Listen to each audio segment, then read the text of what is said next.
म्हातारपण नव्हे, पुन्हा एकदा बालपण जगणारी नशीबवान माणसं, जुनी माणसं. पण ह्यांच्या दीर्घायुष्य जगण्याचं नेमकं रहस्य तरी काय? जिमला जात नाहीत, रोज पंचपक्वान्न खात नाहीत, तरी ह्या वयात सो कॉल्ड सेलिब्रिटींना लाजवेल असा फिटनेस, शेतात घाम गाळून गावची शुद्ध हवा, निर्मळ पाणी, कष्टाची भाकरी खाऊन पंच ज्ञानेंद्रियांना सुखावत तृप्तीचे ढेकर देत जगणारी स्वाभिमानी माणसं.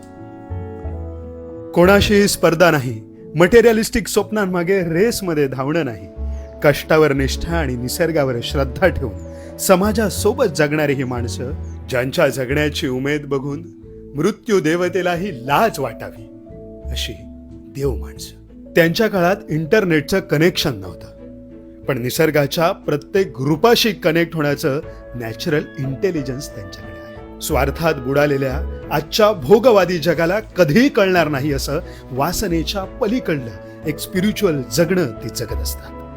आयुष्याच्या शेवटी सुरकुतलेल्या चेहऱ्यावर निरागस हास्य मिरवत असतात. मी पण ज्यांचे पक्व फळापरी सहजपणाने गळले हो, जीवन त्यांना कळले हो, जीवन